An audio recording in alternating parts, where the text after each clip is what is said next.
Hey there, guys, and welcome to week 90 of World War II, May 16th, 1941. Nazi nuts trading places. Okay. And victory for the Commonwealth. Trying really hard not to cough right now, god damn it. Let's go ahead and dive right in. As long as I don't how talk, did I he ever don't think cough. that was gonna work, huh? Hey, May 16th, 1941. What happens this week? Well, this week, one plane of in the the background is highest-ranking spinning. Nazis of them all is captured in Britain. So, Gasp. this week is Rudolf Hess week. And by that, I Oh, mean yeah, that we're dude. going to have more content about Rudolf Hess this week. I always forget about that dude. I'm Indy Nidell. This is World War II. Last week, the British captured an Enigma machine from a German U-boat. Enigma is the top-secret German encryption system. Operation Tiger brought, and is still bringing, British tanks and planes to Egypt. The British made headway in the Anglo-Iraqi War, Commonwealth forces did also in East Africa, and the Japanese attacked the Chinese in the Battle of South Changshi. That battle continues this week.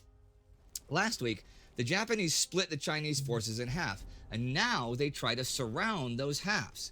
A Western correspondent with the Japanese army commented that the Japanese force was now vulnerably hedged in on two sides. The Japanese military spokesman agreed, but laughed it off, saying the Chinese would never close in. He was right. But as the week rolls on to its end, the Japanese are unable to force the Chinese defenses, and many of the Chinese, much of the 14th Group Army, begin to slip away to the northeast. There is an individual who slips away this week that makes bigger headlines, though. Rudolf Hess, deputy leader of the Nazi Party and second God damn, bushy brows. Holy shit. Fuck those things. My god. in line after Hermann Goering as heir to Adolf Hitler, is captured in Scotland on the 10th. He flies there from Germany and parachutes down to Eaglesham near Glasgow, hoping to get in touch with the Duke of Hamilton, whom he's known since the 1936 Berlin Olympics. Hess believes that there are loads of British people who are opposed to Prime Minister Winston Churchill and are also anti-communist, and that these people would want to make common cause with Germany. He leaves a note for Hitler explaining himself, Oh, he's so and stupid. the German authorities immediately disavow any connection to or support of the mission, which sort of sabotages the propaganda value he has for the British. The Germans say that he suffers from a mental disorder, which is actually also the view of the British who interrogate him. Oh, God. Martin Bormann takes over Hess's former position and is given the title Party Chancellor. Hess does not, by the way, give any info about Hitler's plan to soon invade the USSR. In fact, he says that any rumors to that effect have no foundation in truth. Hitler is planning, as we know, to attack Crete before he attacks the Soviets. I talked about who will be doing the attacking and who will be doing the defending last week, but something I want to talk about now is an advantage the defenders have. Now, the German attack is to be an airborne invasion, right? And one thing an airborne attack needs in order to succeed is surprise. The Germans do not know it, but they do they also not need have the planes. element of These are surprise. pretty The helpful, British too. have been warned. Ultra, the intelligence source that the crypto people at Bletchley Park provide, told them. Bletchley has so far not been especially successful in providing intelligence, but one important thing, the successes they've had depended mainly on mistakes made by the German Enigma machine operators. Again, Enigma is the German coding system. It's been mostly the Luftwaffe and not the German Army or Navy that has been responsible for those mistakes. Now, this might be, as John Keegan theorizes, because the latter two have operators from older and more established signal services, while the Luftwaffe is much younger. But whatever the case, Crete was to be a Luftwaffe campaign. Thus, the vulnerability of its red key, as Bletchley denominated it, to British decryption on a regular day-to-day base and in real time was to compromise the security of the parachute operation from the outset.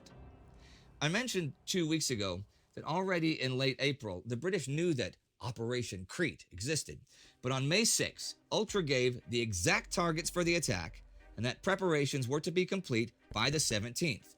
Now on the 15th, it says that D-Day has been moved to the 19th. On the 19th, so next week, It says that the 20th is the date God. of the attack. And for the airborne It's just like Operation Sea Lion. commanders to assemble with photographs and maps of Maleme, Retimo, and Heraklion, where the airfields on the northern side of the island are. All of this info is transmitted to Allied commander on Crete, Bernhard Freiberg. So the situation now is that next week the Germans will attack Crete from the skies, and the British know exactly when, where, and in what strength they will come. We'll see how that plays out, but as Keegan notes, the military parachutists proposed to overarch ground defenses by air power, which would deliver aggressive infantrymen at the soft spots immediately behind the enemy's front. But its success rested on the precondition that the enemy remains unaware of the stroke poised against him.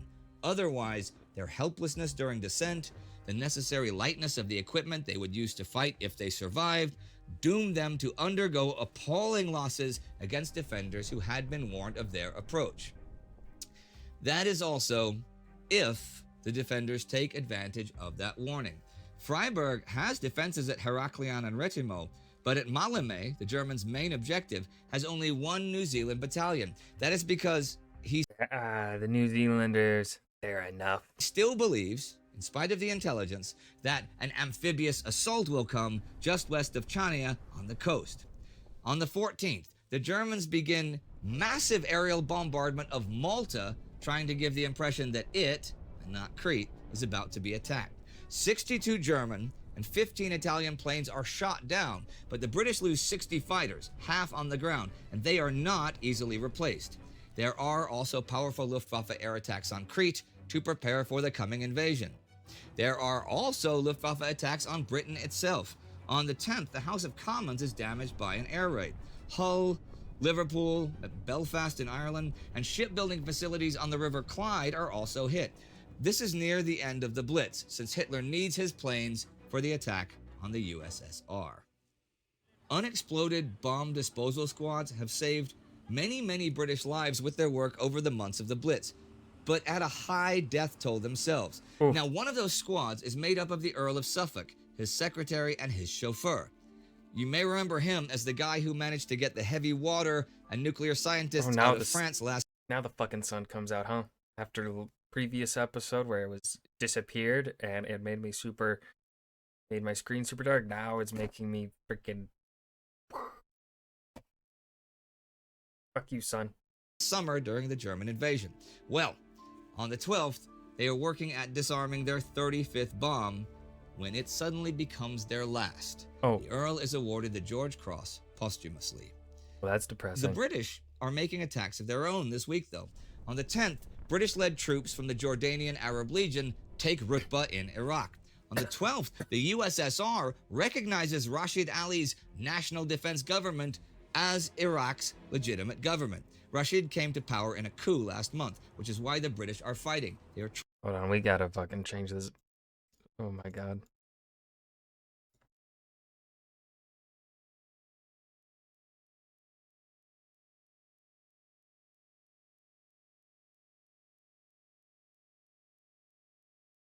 trying to protect their oil supplies. Also this week, German Luftwaffe Major Axel von Blumberg arrives to be liaison officer with Rashid. But he gets to Baghdad during a dogfight between British and Iraqi planes, and a stray bullet shoots him dead.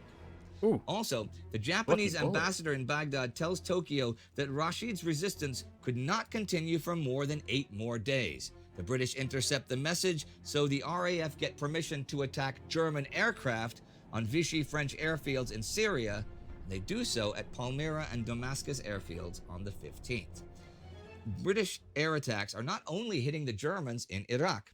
I mentioned a couple of weeks ago, the German General Friedrich Paulus inspected the Axis troops in North Africa.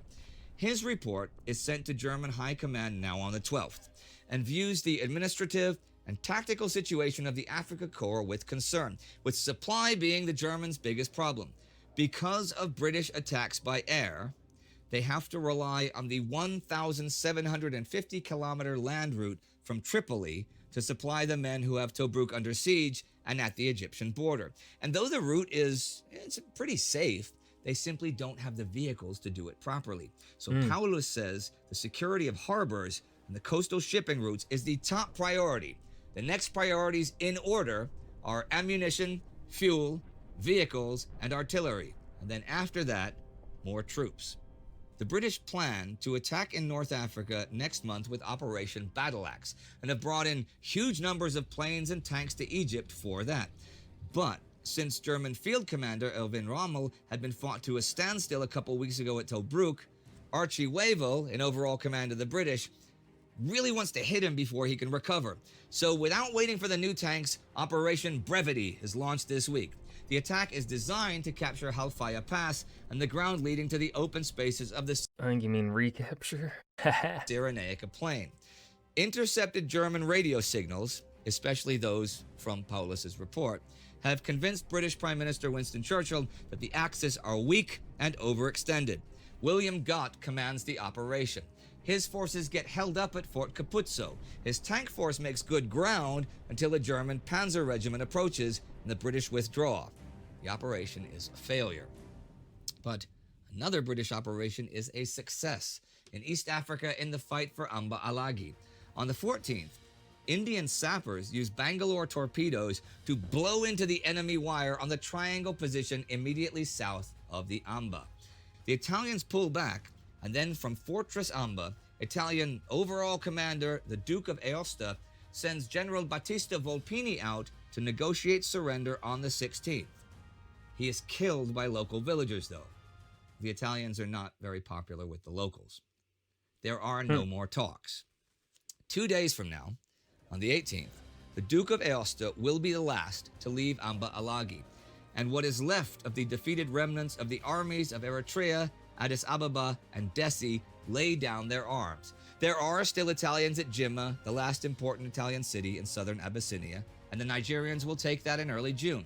And General Nasi is holed up at Gondar, where he will hold out until November with a small force. But with the capitulation of the Duke of Aosta, the battle for East Africa is really over, and British and Commonwealth forces have won their first land victory of the war and taken the lands of the enemy. Of course, the enemy has a lot of land. They took Yugoslavia last month, and now on the 15th, the state of Croatia, established during that invasion, officially becomes a monarchy. Prince Aimone, the Duke of Spoleto, is appointed king by Italian King Victor Emmanuel III. His regal name will be Tomislav II. Count Trano, Italian foreign minister, and Benito Mussolini's son-in-law, notes in his diary that Aimone is proud at having been chosen king of Croatia, but has no exact idea of what he is supposed to do and is vaguely uneasy about it. Aimone does not, however, go to his own coronation in protest over Italy taking part of the Dalmatian coast, a region he feels can never be Italianized and will be a sore spot in future Italian-Croatian relations. Well, it's not that he has any real power anyway, as Ante Pavelic and the Ustasha will run Croatia as a one-party fascist puppet state of Germany. They will have opposition, though, if not officially. On the 13th, Draža Mihailović sends out the call for people to join the Yugoslavian Army of the Fatherland to fight the occupiers and restore the true monarchy. He sets up his revolt in Ravna Gora. This is 4 days after Tito left Zagreb to set up his own revolt, as I mentioned last week. Thing is, Tito is a communist, and Mihailović is strongly anti-communist. Well, we'll see how that goes in the future, I imagine. For now, that brings us to the end of the week. A week that sees attacks in Iraq and China, and aerial attacks on Crete, Malta, and Britain. And Rudolf Hess flies to Britain to try to, I guess, get the British to join the Germans, after nearly a year of bombing them and attacking them all over Europe and Africa. And hey, the British and Commonwealth forces have won the East African campaign.